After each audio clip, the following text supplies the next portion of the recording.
எண்ணம் போல் தான் வாழ்க்கை அப்படின்னு ஒரு கோட்டு நம்ம ஒரு வார்த்தையை நம்ம கேள்விப்பட்டிருப்போம். ரொம்ப டாக்டர்ஸும் சொல்லியிருப்பாங்க. உண்மைக்கே நம்ம எண்ணம், நம்ம மனசு, ஆள் மனசு, புக் ரீடிங் ஹேபிட்ஸை மட்டும் நீங்கள் டெவலப் பண்ணிட்டீங்கன்னா உங்களோட வாழ்க்கையோட கண்ணோட்டமே உங்களுக்கு வேறு மாதிரி தெரியும். நானும் ஃபஸ்ட்டு இந்த ஸ்டார்டிங்கில் இது என்ன மாறப்போகுது அப்படின்னு தான் நினச்சேன். அதுக்கப்புறம் தான் ஒரு 4 months செல்ஃப் இம்ப்ரூவ்மெண்ட் புக்ஸ் வந்து படிச்சுட்டு இருந்தேன். அதுக்கப்புறம் தான் படித்ததுக்கப்புறம் தான் தெரியுது நம்ம வாழ்க்கையோட கண்ணோட்டமே அப்படியே வேற மாதிரி இருக்குது. எதுக்காக வாழ்கிறோம்?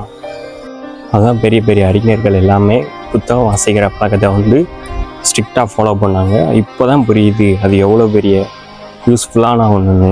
கண்டிப்பாக நீங்கள் எல்லாருமே புத்தகம் வாசிக்கிற பழக்கத்தை நீங்கள் ரெகுலராக வச்சுக்கணும். டெய்லி ஒரு 5 பேஜ்லேருந்து ஒரு 10 பேஜாச்சும் புக்ஸ் ரீட் பண்ணுங்கள். எக்ஸாம்பிளுக்கு ஒரு புக்ஸ் நான் ரெக்கமெண்ட் பண்ணுறேன்னா ஆள் மனதின் அற்புத சக்தின்னு ஒரு book.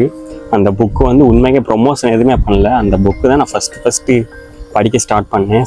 The power of subconscious mind. நீங்கள் ஆள் மனதை மட்டும் நீங்கள் உங்கள் ஃப்ரெண்ட் ஆகிட்டீங்கன்னா உங்கள் லைஃப் எல்லாமே பாசிட்டிவாக தான் நடக்கும். நீங்கள் என்ன நினச்சாலும் அது கண்டிப்பாக நடக்கும். உண்மைக்கே நீங்கள் எல்லோரும் அந்த புக்ஸை நீங்கள் படிக்கணும். ஆள் மனதின் அற்புத சக்தி. இந்த யூனிவர்ஸ் எல்லாமே உங்களுக்கு ஹெல்ப் பண்ணும்.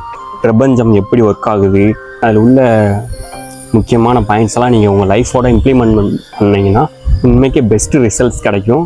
எனக்கு அதில் உள்ள பாயிண்ட்ஸ் எல்லாம் நான் இம்ப்ளிமெண்ட் பண்ணி உண்மைக்கே செம்ம ரிசல்ட் கிடச்சிருக்கு. வாழ்க்கைனா எப்படி இருக்கும், நம்ம வாழ்க்கையை வாழ்வதற்கான யதார்த்தங்கள், என்ன நோக்கம் எல்லாமே அந்த புக்ஸில் இருக்குது. உங்களுக்கு அந்த புக்கோட லிங்க்கு இல்லாட்டி PDF வேணுன்னா மறக்காமல் கமெண்டில் எனக்கு மென்ஷன் பண்ணிடுங்க, இல்லாட்டி மெசேஜ் பண்ணுங்கள். நான் உங்களுக்கு ஃப்ரீயாக சென்ட் பண்ணுறேன். நிறைய பேர் பார்க்குறீங்க ஆனால் ஃபாலோ பண்ண மாட்டேங்கிங்க.